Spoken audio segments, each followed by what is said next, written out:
The Volanthi Empire was old. It had ruled the stars for 3,000 years. Their people were tall, with pale violet skin and silver hair. They lived for hundreds of years. They thought they were better than everyone else. The Empire controlled 40 star systems. Millions of Volanthi lived on beautiful worlds with tall cities made of crystal and metal. Their ships were powerful. Their technology was advanced. They had never lost a war, but now there was a problem. The Keth Dominion was growing stronger in the outer parts of the galaxy. The Keth were a warrior species. They had 4 arms and dark red skin. They did not talk. They only conquered. In the last 5 years, they had taken 20 star systems from smaller species. Now they were looking at Volanthi space. Empress Layara Velshanis sat on her throne and worried. Her advisors told her the Keth were not a real threat. The Volanthi fleet was stronger. But she was not so sure. The Keth fought differently. They did not care about losing ships or soldiers. They just kept coming. She needed allies. Humanity was a young species. They had only been traveling among the stars for 200 years. They controlled just 12 systems. Their technology was simple compared to the Volanthi. Their lives were short. Most humans lived only 80 or 90 years, but there was something about humans that made the Empress curious. They built things fast. They learned quickly. When they faced problems, they found strange solutions that no one expected. Other species called them unpredictable. Some called them dangerous. The Empress called them useful.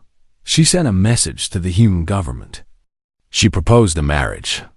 Her third daughter, Princess Keleth, would marry a human man. In return, humanity would get trade agreements, better technology, and protection from the Volanthi fleet. The humans agreed quickly. Perhaps too quickly? They sent a man named Daniel Cooper. Daniel was 34 years old. He had brown hair and brown eyes. He was not tall. He was not particularly handsome. He had worked as a logistics officer in the merchant ships, organizing supplies and cargo. He had no military experience. He had no political connections. He was nobody. This was exactly what the Volanthi wanted. They did not want a powerful human who might cause problems. They wanted a quiet, simple man who would stand next to the princess and look nice for pictures. A symbol of the alliance. Nothing more. Daniel arrived on Volanthi Prime on a cool morning in early spring.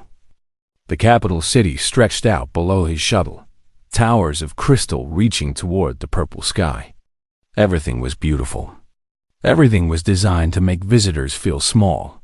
He was taken to the Imperial Palace, a massive building that covered several square miles. Guards in silver armor watched him as he walked through the halls. Servants whispered and pointed. A human in the palace. How strange. How amusing. Princess Keleth waited for him in the greeting hall. She was tall, almost 7 feet. Her silver hair fell past her shoulders. Her violet eyes were cold. She wore a dress of deep blue that probably cost more than everything Daniel had ever owned.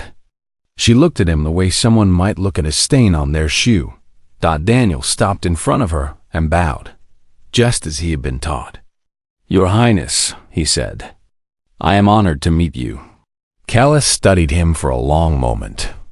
"You are smaller than I expected," she said. Daniel smiled. "You are exactly as tall as the information file said you would be, Your Highness." A few of the courtiers standing nearby laughed softly. Keleth did not laugh. She did not even smile. "Follow me," she said. "We have much to discuss." She walked away without waiting for him. Daniel followed, his shorter legs working hard to keep up with her long steps. They went to a private room with large windows looking out over the city. Keleth sat in a chair that was too big for any human. Daniel stood since all the other chairs were also too big. "Let me be clear about this arrangement," Keleth said. Her voice was flat, without emotion. "This marriage is political. It means nothing beyond what it represents for our two peoples. I do not expect love. I do not expect friendship. I expect you to be quiet, polite, and invisible." Daniel nodded. "I understand, Your Highness. You will have your own rooms, your own servants, your own life within this palace. We will appear together at official events. Beyond that, we need not interact at all." "That seems reasonable." Keleth frowned. She had expected him to argue, to complain, to show some sign of hurt or anger. But he just stood there, calm and accepting. "Do you have any questions?" she asked. "Just one, Your Highness. Is there a library I can use? I would like to learn more about Volanthi history and culture." She stared at him. "You want to use our library? If that is permitted. I believe it would help me be a better representative of this alliance if I understood your people better." Keleth did not know what to say. She had met many humans during diplomatic events. Most of them were loud and confident, always talking about themselves. This one was different, quiet, patient, strange. "I will arrange access for you," she said finally. "Thank you, Your Highness." The wedding happened 2 weeks later. It was a grand ceremony, broadcast across all 40 star systems. Millions of Volanthi watched their princess marry a human. Most thought it was amusing. Some thought it was disgusting. A few thought it was sad. Daniel spoke his vows clearly and sincerely. Keleth spoke hers like she was reading from a shopping list. When it was over, they stood together for pictures. The princess and her human pet. That was what the news channels called him. The human pet. Daniel did not mind.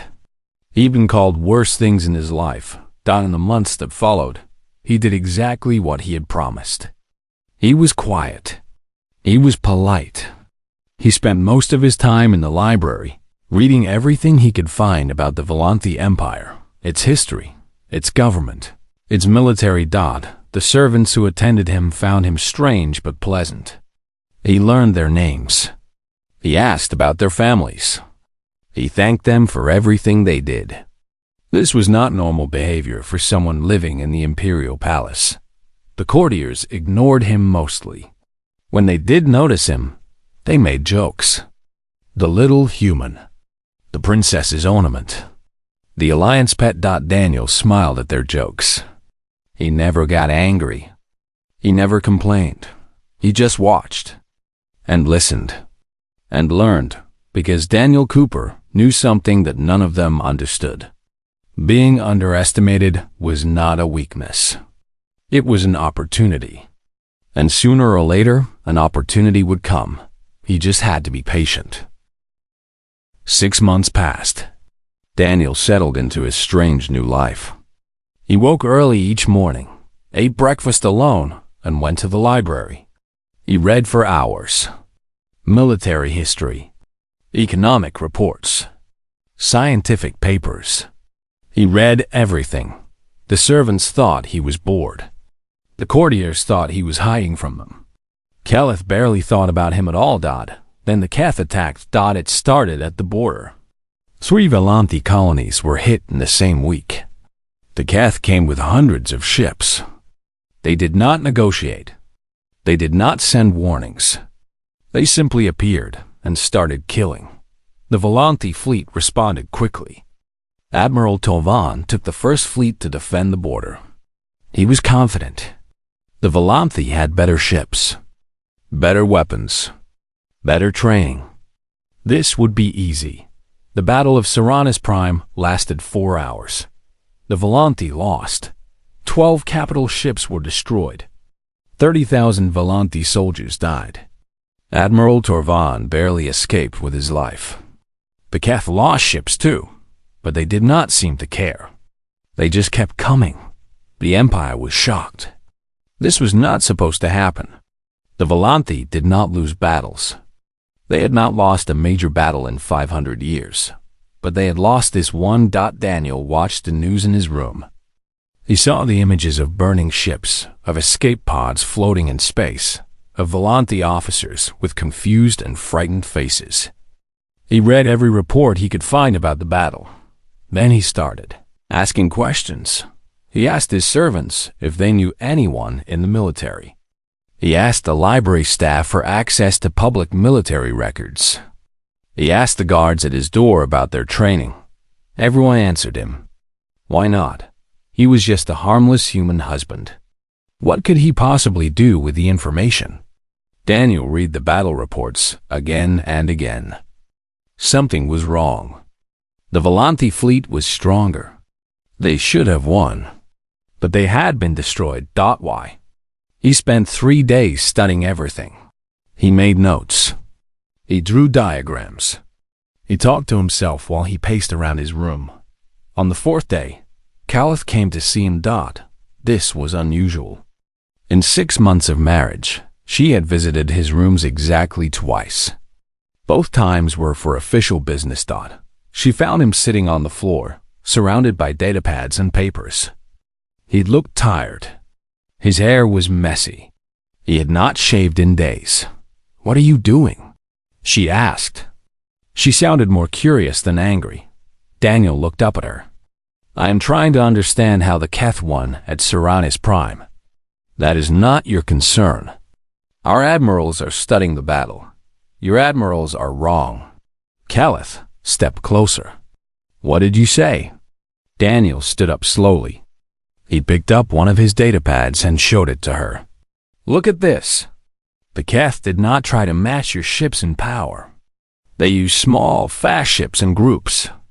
They attacked from many directions at once. They jammed your communications so your ships could not coordinate. They isolated your big ships and destroyed them one by one. Caliph frowned. Our admirals know this, but they do not understand what it means. They think the Keth got lucky. They think if we just send more ships next time, we will win. Daniel shook his head. That is wrong. The Keth have developed a new way of fighting. They are not trying to be stronger than you. They are trying to confuse you, blind you, and destroy you before you can respond. You were a cargo officer, Caliph said. What do you know about war? I know about systems, Daniel said. War is a system. Ships move. Information flows. Decisions are made. If you understand the system, you can see where it breaks down. Your system broke down at Siranis Prime because the Keth attacked the connections, not the pieces. Caliph was quiet for a long moment. She looked at his notes, at his diagrams, at the tired but determined look in his eyes. Why do you care? She asked finally. This is not your war. Daniel met her gaze. I married into this empire, Your Highness. That makes it my war too. And I do not like losing. Something changed in Caliph's expression. For just a moment, she looked at him differently. Not as a pet or an ornament. As a person. Come with me, she said. She took him to see her mother. The Empress sat in her private council chamber with 6 of her top advisors. They were discussing the war, arguing about how to respond to the defeat. When Caliph walked in with Daniel, they all stopped and stared. Daughter, the Empress said, what is the meaning of this? My husband has been studying the Battle of Siranis Prime, Caliph said. I think you should hear what he has to say. The advisors laughed. One of them, an old general with scars on his face, spoke up. The human? You want us to listen to military advice from a cargo worker? Let him speak, the Empress said. Her voice was quiet but firm. Daniel stepped forward. He was the smallest person in the room by far. Everyone was looking down at him. But his voice was steady. The Keth are not fighting the way you expect, he said. Your admirals are preparing for the last war. Big ships fighting big ships. Strength against strength. But the Keth are fighting a different war. A war of speed and confusion. He explained his analysis. The swarming tactics. The electronic warfare. The way the Keth targeted communication ships first to blind the Volanti fleet. "If you fight them the same way again, you will lose again," Daniel said. "They have found your weakness. They will keep attacking it until you adapt." "And what would you suggest?" the scarred general asked. His voice was mocking. "Stop fighting their war. Make them fight yours. Force them to concentrate their forces where you want them. Use your technology advantage, but in ways they do not expect. And most importantly, learn from every battle. They are learning from you. You need to learn faster." The room was silent. The Empress studied Daniel for a long time. He stood there under her gaze, calm and patient. "You speak with great confidence for someone with no military experience," she said. "I have no experience fighting battles, Your Majesty, but I have spent my life understanding systems and solving problems. This is just a bigger problem than I have worked on before." The scarred general laughed again. "This is ridiculous. We cannot take advice from a human." "Perhaps not," the Empress said slowly. "But we can let him observe. If his analysis proves correct, we may learn something. If it proves wrong, we lose nothing." She looked at Daniel again. "You will be given access to military briefings as an observer. You will not speak unless asked. You will report your observations to my daughter. Is that understood?" Daniel bowed. "Yes, Your Majesty." "Thank you." As they left the chamber, Calith walked beside him. "You surprised them," she said. "I hope I can help," Daniel replied. "We will see." She paused. "Perhaps I have underestimated you, husband." Daniel smiled slightly. "Most people do, Your Highness. I have learned to use that." Calith almost smiled back. Almost. The war was just beginning. And Daniel Cooper was finally in a position to do something about it. Daniel began attending military briefings the next day. He sat in the back of the room, quiet and small, while Volanti admirals and generals discussed the war.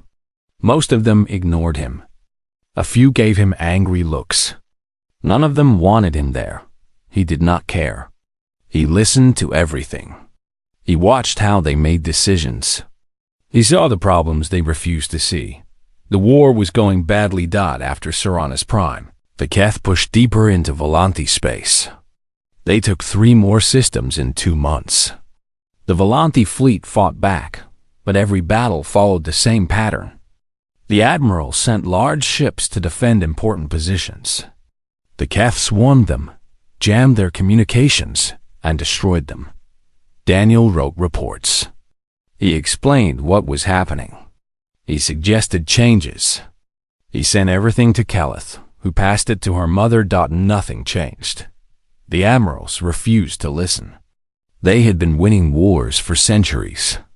They were not going to take advice from a human who had never commanded anything bigger than a cargo ship. Daniel kept writing anyway. One day, he predicted that the Keth would attack a planet called Norvith Station. It was not an obvious target. The admirals thought the Keth would attack somewhere else. They sent most of their ships to defend the wrong place. The Keth attacked Norvith Station. Admiral Torvan, the same man who had lost at Serani's prime, was there with only a small force. He died when his flagship was destroyed. 2 million Volanti civilians died when the Keth bombed the planet. The Empire was in shock. The Empress called an emergency meeting. Daniel was not invited, but Calith told him what happened. The admirals blamed each other. They blamed bad luck. They blamed everything except their own decisions. "Someone read your report," Calith said. "The one where you predicted the attack on Norvith Station. They are asking questions. Will they listen now?" Daniel asked. "I do not know. But someone new is taking command of the Second Fleet, Admiral Salis. She is young for an admiral. She lost her entire family to the Keth last year. She might be willing to try something different." Admiral Salis came to see Daniel 3 days later. She was tall like all Volanti, but she moved differently than the others. There was a hardness in her eyes, a hunger. She had stopped caring about tradition and politics. She only cared about one thing, killing the Keth. You wrote the report predicting Norvith Station, she said. It was not a question. Yes, Admiral. How did you know? Daniel explained. The Keth were not attacking randomly. They were following a pattern. They wanted to cut the Volanti supply lines before attacking the core worlds. Norvith Station was a key point in those supply lines. The other admirals could not see this, Saley said. They were looking at the wrong things. They were thinking about which planets were important politically. The Keth do not care about politics. They care about logistics, resources, strategic positions. Saley sat down across from him. She looked tired. She looked angry. She looked desperate. I have lost 3 battles since I took command, she said. Each time, I think I understand what the Keth will do. Each time, I am wrong. I have 10,000 soldiers under my command. If I keep making mistakes, they will all die. She leaned forward. Tell me how to beat them. Daniel was quiet for a moment. This was what he had been waiting for. Someone who would actually listen. You cannot beat them by defending everywhere, he said. You are spreading your forces too thin. The Keth can attack wherever they want, and you cannot be strong everywhere. So what should I do? Stop trying to hold territory. Let them take the outer systems. They are not important. What matters is keeping your fleet alive and strong. Saley's frowned. You are asking me to abandon millions of Volanti citizens. I am asking you to evacuate them first, then let the Keth take empty planets. Make them chase you. Make them spread out. And when they finally overextend themselves, when they are spread thin across all those empty systems, you hit them with everything. A trap, a trap, a trap. But it only works if you are patient. If you can accept losing ground now to win the war later. Saley stared at him. No one had ever talked to her like this. No Volanti advisor had ever suggested giving up territory on purpose. This is insane, she said. Maybe, but what you are doing now is not working. The Keth are beating you because you are fighting on their terms. You need to change the rules. She was quiet for a long time. Daniel waited. If I follow your plan and it fails, I will be executed for treason, Saley said finally. If you keep doing what you are doing, you will lose anyway. At least this way, you have a chance. Admiral Saley stood up. She looked down at Daniel, this small human with his strange ideas and his calm voice. I will think about it, she said. She came back 2 days later with her answer. I will do it, she said. I will follow your plan. But you will be there with me. If I am going to risk everything on the ideas of a human, you will share that risk. Daniel nodded. I would expect nothing else. The plan began immediately. Saley's ordered the evacuation of 7 outer colonies. 17 million Volanti were moved to safer systems. It was the largest evacuation in the history of the Empire. People were angry. They did not understand why they had to leave their homes.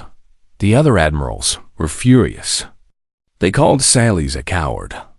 They demanded she be removed from command. But the Empress had given her authority, and the Empress did not change her mind. The Keth advanced.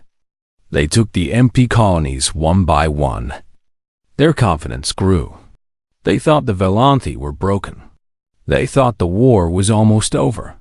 They did not notice the Second Fleet gathering in secret at a place called the Deal Void of Tharana.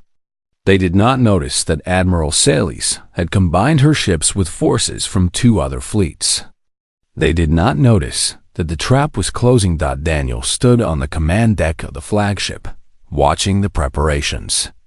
Officers rushed around him, ignoring him mostly. He was still just a human husband. Most of them did not know he was the reason they were there. Keleth found him by a window, looking out at the assembled fleet. Hundreds of ships, the largest Volante force in a generation. "Are you scared?" she asked. Daniel thought about it. "Yes, but I'm also hopeful. This can work. I believe it can work. And if it does not, then I will die with everyone else. At least I tried to help." Keleth stood beside him, looking at the same view. "You are strange, Daniel Cooper. I have known you for nearly a year now, and I still do not understand you. What is there to understand? I saw a problem. I tried to fix it. That is all." "That is not all. You could have stayed safe in the palace. You could have ignored the war and lived comfortably until it was over. Instead, you chose to get involved. You chose to risk your life." Daniel shrugged. "What kind of life would that be? Hiding while others fight and die? I could not do that." Keleth was quiet for a moment. "My people think humans are weak because your lives are short. But perhaps that is wrong. Perhaps your short lives make you braver. You do not have centuries to wait. You must act now or not at all." "Maybe," Daniel said. "Or maybe I am just stubborn." Keleth almost laughed. "Yes, you are certainly that." The Keth fleet was coming. In 3 days, they would arrive at the void of Therna, expecting to find nothing but empty space. They would find something very different. The Keth fleet arrived at the void of Therna on the morning of the 3rd day. Daniel stood in the command center of the flagship, called the Vengeance of Saranis. Admiral Sales stood beside him, her hands clasped behind her back, her eyes fixed on the large display screen. 300 Keth ships came out of faster than light travel. They expected to pass through empty space on their way to the next target. They did not expect to find 600 Volante warships waiting for them. The Keth commander must have been surprised. But the Keth did not retreat. They never retreated. They turned their ships and prepared to fight. "They are forming attack groups," one of the officers reported. "Standard swarming formation." Admiral Sales looked at Daniel. "Well, what do you see?" Daniel studied the display. The Keth ships were moving fast, trying to spread out and surround the Volante fleet. It was the same tactic that had worked so many times before. "Do not let them spread out," Daniel said. "Push forward now, before they can form their groups. Keep them bunched together. They cannot swarm if they do not have room to move." Sales nodded. "All ships advance. Keep formation tight. Do not let them get around us." The Volante fleet moved forward like a giant fist. The Keth tried to scatter, but there were too many Volante ships. They were forced back, pushed together, unable to use their usual tactics. The battle began. Weapons fired across the void. Ships exploded in bright flashes of light. Daniel watched the display, his mind working fast, looking for patterns. "Their carrier group is moving left," he said. "They are trying to flank us." Sales gave orders. Ships moved to block the flanking attempt.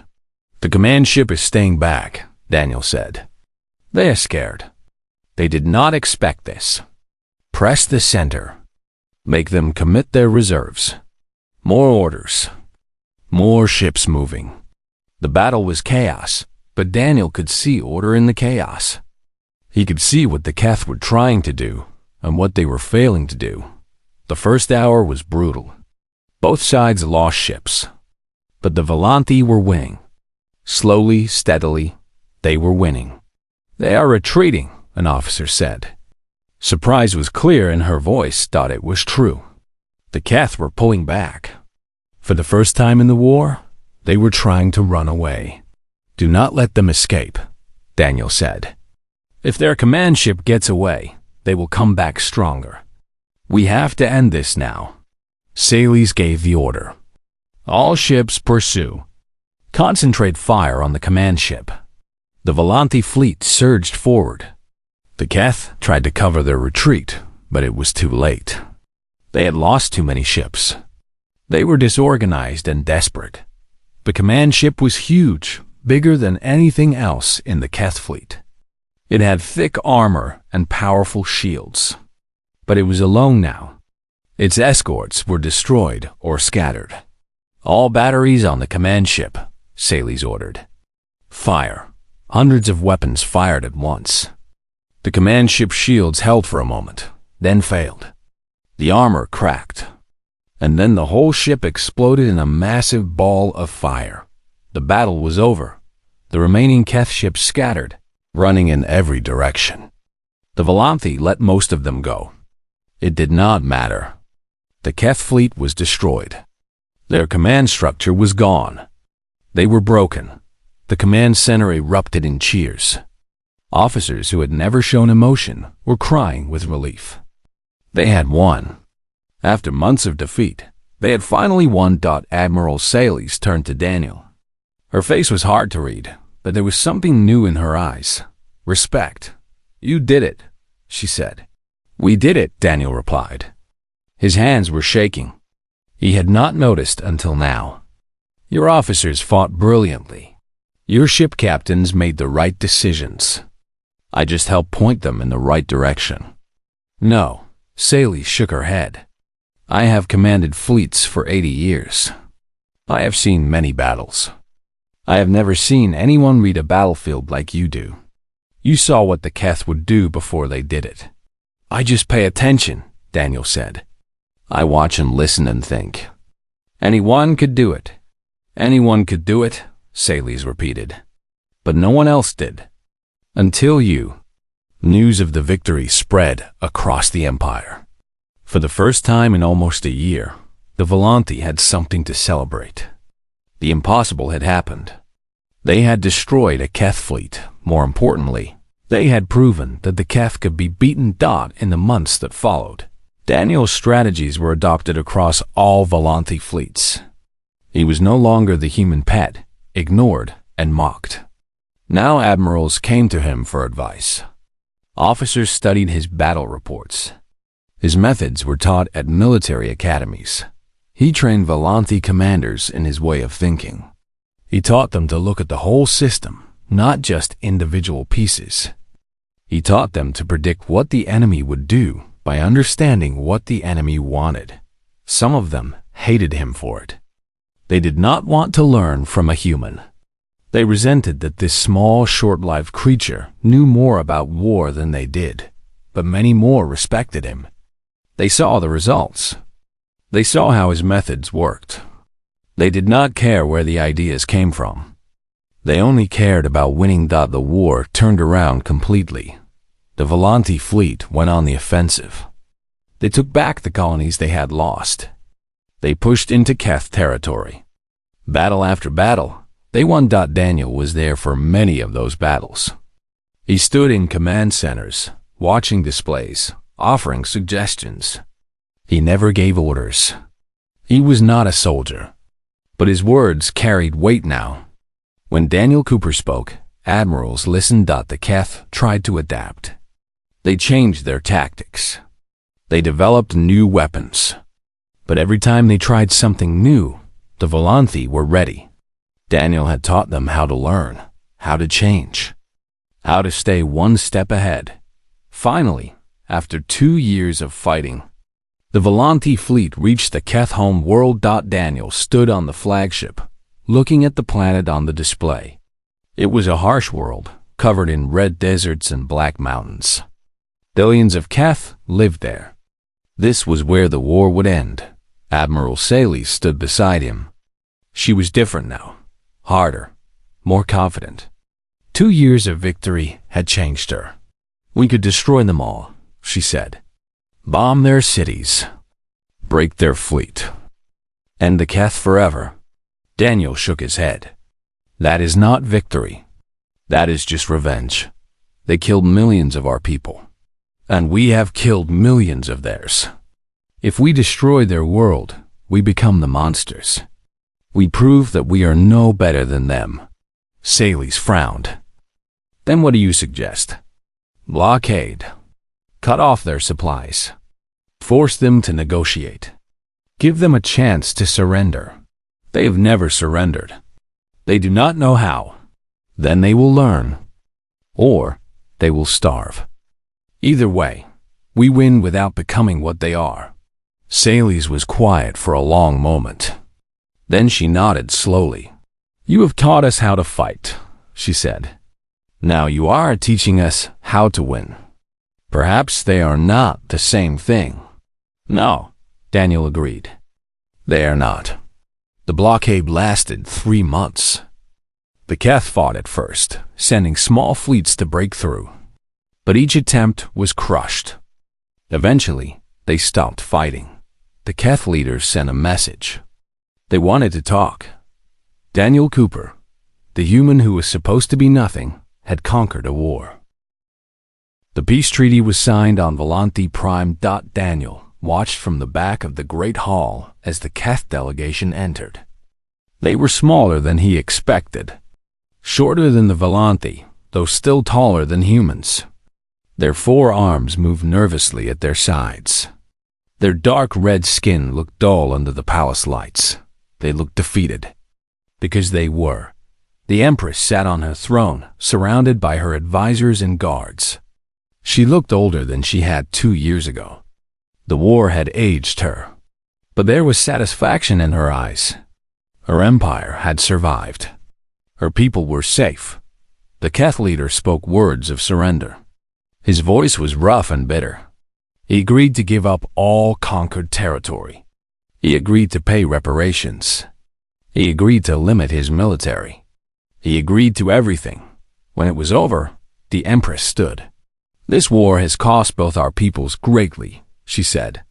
Let us hope we have learned something from it. Let us hope we never have to fight again. The Keth leader said nothing. He simply bowed and walked away. That night, there was a celebration. The largest celebration in the history of the Empire. Every city on every planet in all 40 star systems held parties and festivals. The war was over. They had won. Daniel did not attend the celebrations. He stood alone on a balcony in the Imperial Palace, looking out at the lights of the capital city. He could hear music and laughter in the distance. But he did not feel like celebrating. Too many people had died. Too many ships had been destroyed. Too many families had been broken. Yes, they had won. But the cost was terrible. Keleth found him there. She had changed too over the last 2 years. She was not the cold, distant princess who had looked at him like an insect on their first meeting. She had visited him before every battle. She had worried when he was in danger. She had celebrated his victories and comforted him after the hard days. They had become friends. Perhaps something more than friends. Neither of them had said it out loud. You should be at the celebration, she said, standing beside him. I know. I will go soon. You do not look happy. Daniel sighed. I am happy that the war is over. I am happy that your people are safe. But I keep thinking about all the people who did not survive to see this day. Keleth nodded. I think about them too. But we must not let grief destroy what joy we have earned. The dead would not want that. No, I suppose they would not. They stood in silence for a moment, looking at the stars. The Empress wants to give you an award, Keleth said. The Star of Valanthus. It is the highest honor our empire can give to someone who is not Volanti. I do not need awards. I know. But my mother wants to give it to you anyway. Will you accept? Daniel thought about it. Yes, if it makes her happy. And if it helps people remember that humans are not just pets or ornaments. Keleth flinched at those words. I am sorry I ever thought of you that way. It is all right. I was nobody when I arrived. I had done nothing to earn your respect. I had to prove myself. You have proven yourself many times over. She paused. Daniel, I need to ask you something. He turned to look at her. In the dim light, her violet eyes seemed to glow. When you first came here, you told me you read my academic papers. My writings on interspecies diplomacy. Is that true? Yes. Why?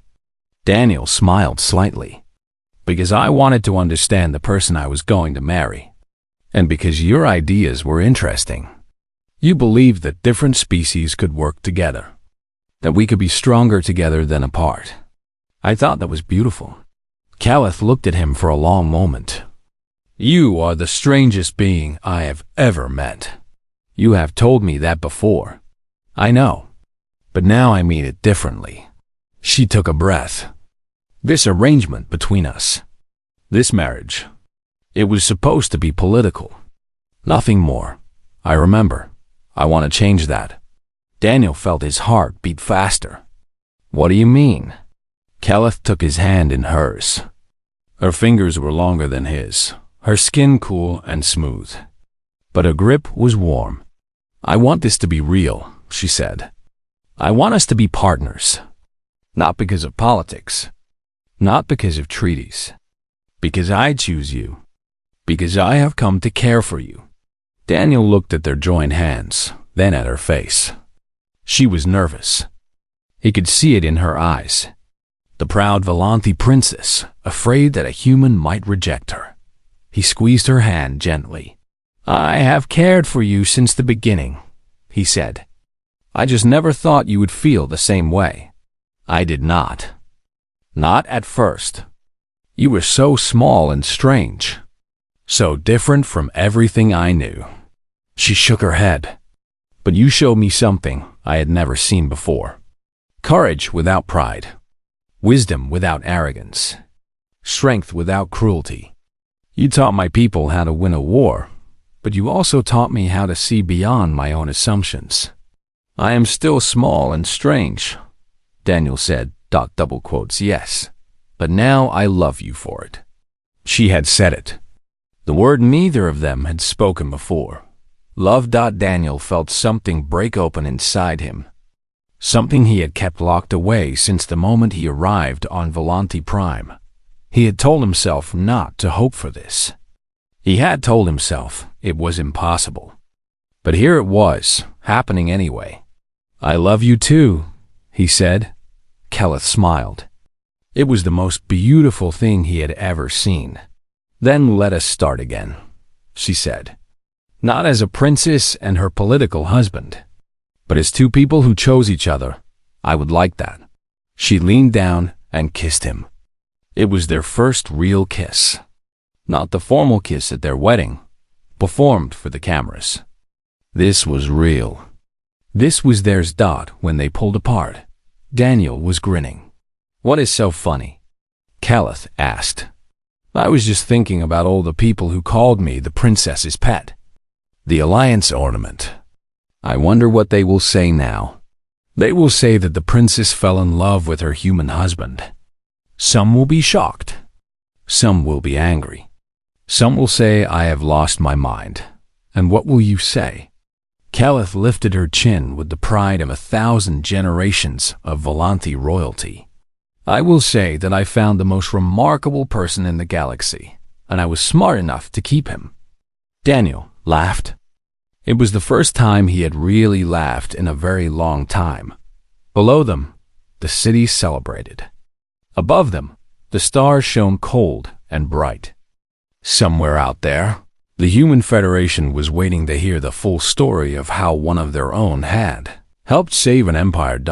And in the Imperial Palace, two people who had started as strangers stood together, looking at a future neither of them could have imagined. Daniel Cooper had come to Volanthi Prime expecting to be nothing. He had become a strategist, a hero, and now the true partner of the woman he loved. He had proven something important. Not just about himself, but about his entire species.